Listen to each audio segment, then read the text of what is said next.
Confessions 11.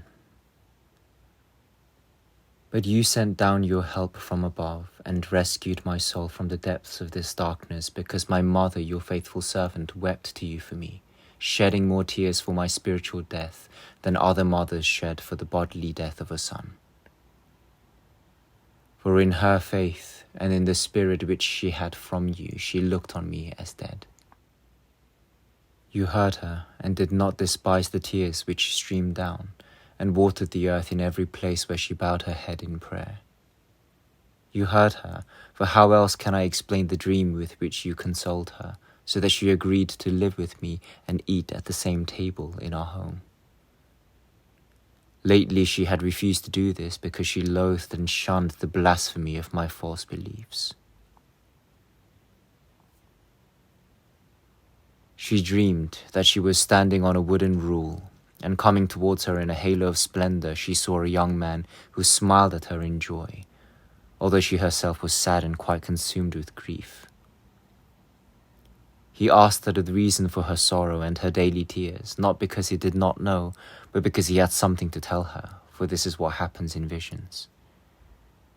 When she replied that her tears were for the soul I had lost, he told her to take heart, for if she looked carefully, she would see that where she was, there also was I.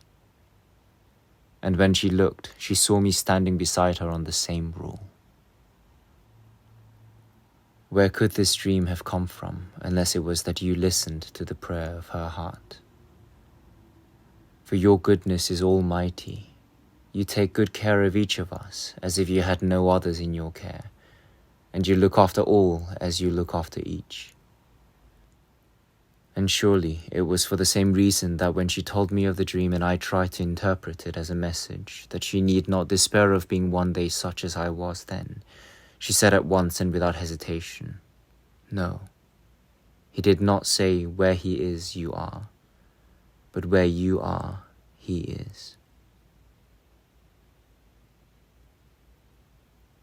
I have often said before, and to the best of my memory I now declare to you, Lord, that I was much moved by this answer, which you gave me through my mother. She was not disturbed by my interpretation of her dream, plausible though it was, but quickly saw the true meaning, which I had not seen until she spoke. I was more deeply moved by this than by the dream itself, in which the joy for which this devout woman had still so long to wait was foretold so long before, to comfort her in the time of her distress. For nearly 9 years were yet to come, during which I wallowed deep in the mire and the darkness of delusion. Often I tried to lift myself, only to plunge the deeper. Yet all the time this chaste, devout and prudent woman, a widow such as is close to your heart, never ceased to pray at all hours and to offer you the tears she shed for me.